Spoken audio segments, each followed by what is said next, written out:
दोस्तों आदावर्ज है, मैं निसमत खान हिंद वॉइस से आपसे मुखातिब हूँ। पहले पार्लियामेंट, राज्यसभा और लोकसभा में बहस हुआ करती थी, बड़ी सार्थक बहस होती थी। उन बहस को रिकॉर्ड किया जाता था, अब भी रिकॉर्ड किया जाता है, लेकिन वो कई जगह कोट की जाती थी बहस कि ये बहस हुई है, ये सार्थक बहस है। उसको कई जगह कोट करके लोग अपने भाषणों में भी कहते थे। लेकिन आजकल अजीब चीज़ चल गई है कि कोई सार्थक बहस नहीं हो रही है।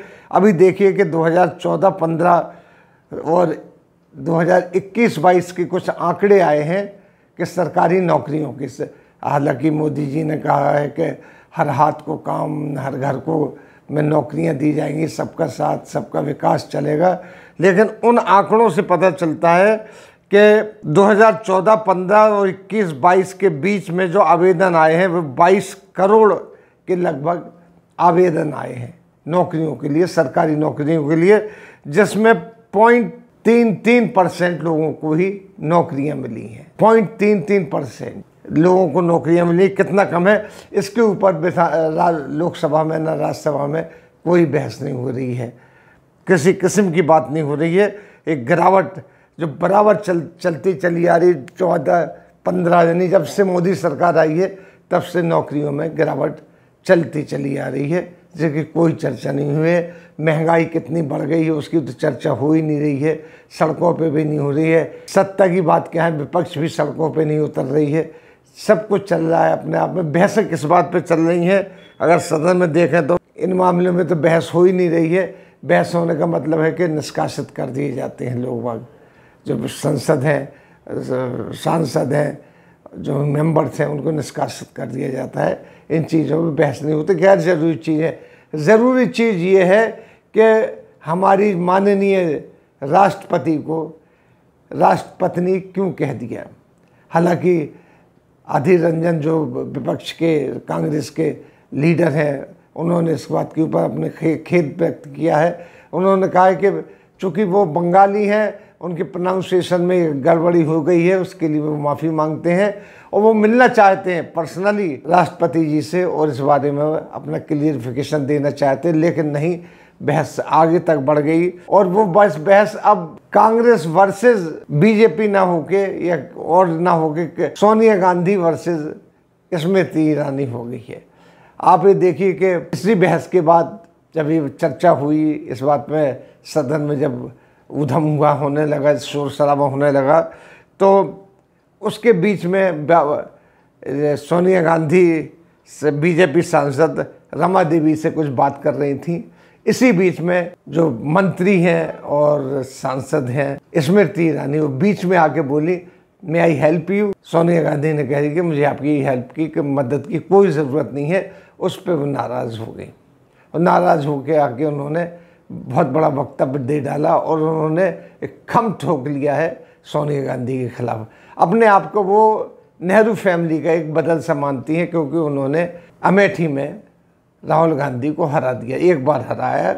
उसके बाद उसके बदले में उनको बहुत कुछ मिला है, बहुत कुछ मिला है। लेकिन उनके ऊपर जो सबसे बड़ा चार्ज लगा है वो उनको उनकी बेटी का जो बार बनाया गोवा में, उन्होंने उसमें एक मृतक के ऊपर लाइसेंस के ऊपर बार बनाया, जिस पर बहस हो रही है, बहस चल रही है। पार्लियामेंट में तो बहस हो नहीं रही है, हाँ सोशल मीडिया में बहस हो रही है, जिसको वो मना कर चुकी है कि नहीं ये बिल्कुल नहीं है। उन्होंने केस भी दायर कर दिया है कांग्रेस के कई नेताओं के ऊपर और उस बात पर नहीं, लेकिन वो बात छिपाने के लिए उन्होंने अब उसको इस बात पर लेने लगा कि राष्ट्रपत्नी क्यों कहा उन्होंने, जबकि अधीर रंजन ने इसमें माफ़ी मांगी है, पब्लिकली माफ़ी मांगी है।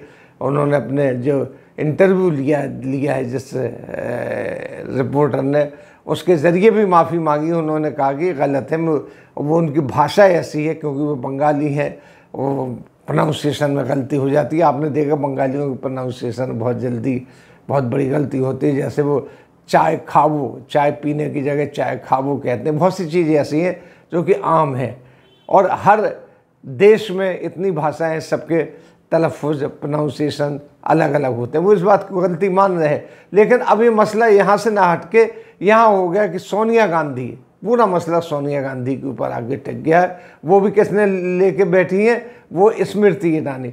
स्मृति ईरानी अपने आप को नेहरू फैमिली का सबसे बड़ा समझ लीजिए परोधा या दुश्मन मानती है, क्योंकि उन्होंने हराया है। बड़ा भारी काम किया उन्होंने कि इतने 2-3 इलेक्शन के बाद उन्होंने हरा दिया, उसके एवज में उनको बहुत कुछ मिला। और सबसे बड़ी बात है उसके एवज में वो गोवा में जो उन्होंने उनकी लड़की ने रेस्टोरेंट खोला है, बार खोला है, उसके बारे में मना करने की नहीं। पहले तो वो कह रही थी वो उनकी बच्ची पढ़ती है, अभी तक कुछ नहीं हुआ, लेकिन जब उसके बाद डॉक्यूमेंट्स आने लगे हैं तो वो अब उन्होंने उसके ऊपर उसको बचाने के लिए ज़ोरदार तरीके से धावा बोल दिया है सोनिया गांधी के ऊपर, जिससे वो मामला कहीं ना कहीं डाइवर्ट हो जाए। हालांकि उसका मसले से इससे कोई संबंध नहीं है। वैसे तो देखा जाए भाजपा गैर ज़रूरी मसले बहुत उठाती है। अब देखिए कि अगर कहीं भी नमाज़ पढ़ते हुए आदमी मिल जाता है, पहले स्टेशंस पे जगह बनी होती थी कि वहाँ नमाज़ पढ़ी जाती थी। दिल्ली स्टेशन पे भी है एक जगह है जहाँ सब कुली वगैरह जो नमाज़ पढ़ते हैं, ये तमाम जगह है। अगर कोई आदमी नमाज़ पढ़ता हुआ मिल जाए तो उसको कहा जाता है कि वो शांति भंग कर रहा था, जेल में डाल दिया जाता है। अब जो मॉल खुला है लखनऊ में, उसमें भी यही हुआ है, कुछ लोगों को गिरफ्तारियाँ हुई हैं। और वहीं पर दूसरी तरफ जो कांवड़िए निकल रहे हैं उनके ऊपर फूल बरसाए जा रहे हैं, उनको ऐसे ऑर्डर दिए जा रहे हैं ऑफिसर्स को कि जो उनकी सेवा करेंगे, उनके पैरों में जो घाव हो जाते चलने में उसमें मरहम लगाएंगे, उनको हर तरीके की सुविधाएं देंगे, हेलीकॉप्टर से उनके ऊपर फूल बरसाएंगे। जगह जगह दुकानें बंद कर दी जाती हैं, गोश्त के छोड़िए कई दुकानें और बंद कर दी जाती हैं, अलग रास्ते बनाए जा रहे हैं उनके लिए। तो ये क्या बात हुई कि अगर 2 आदमी नमाज़ पढ़े तो वो तो देशद्रोह और शांति भंग हो जाता है।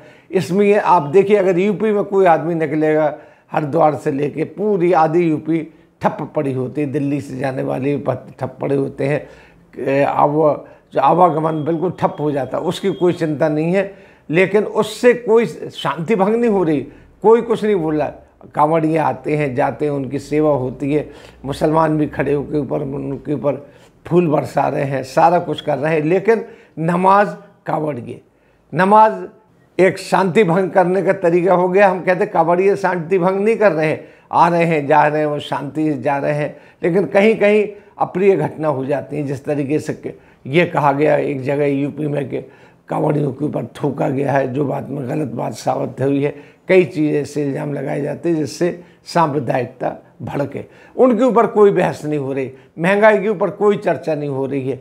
रोज़ की रोज़ महंगाई बढ़ रही है, खाने पीने की चीज़ों की महंगाई बढ़ गई है, यहाँ तक कि कफन के कपड़े के ऊपर भी आपका जीडीपी लगने लग रहा है और तमाम चीज़ें लगने लगी हैं। इस तरीके से होने लगा है जिसमें उसकी किसी को चिंता नहीं है, किसी को कोई पार्लियामेंट में बहस ही नहीं हो रही। जो बहस कर रहे हैं उनको निष्कासित कर दिया जाता है। अब जब अपोजिशन ही नहीं रहेगी तो बहस किस बात की होगी।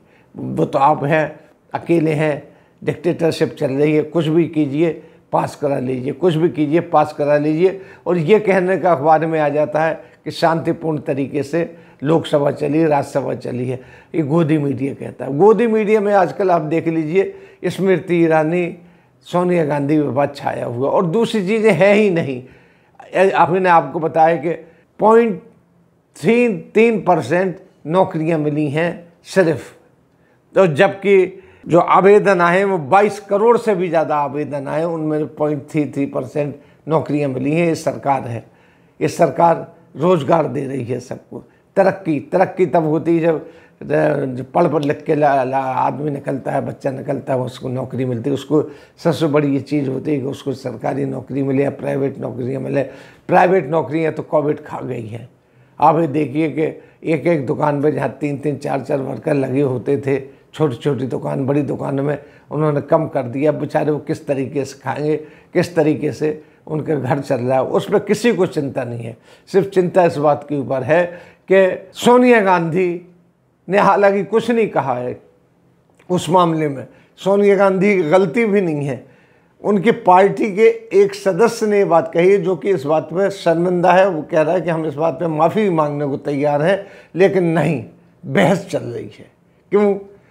बहुत ज़रूरी बात हो गई है, बहुत। हालांकि राष्ट्रपति की तरफ से इस बारे में कोई बात नहीं आई है, ना कोई उनकी तरफ से ये आया कि गलत है। हाँ, गलत, राष्ट्रपति का जो राष्ट्रपत्नी कह दिया वो गलत है, नहीं होना चाहिए।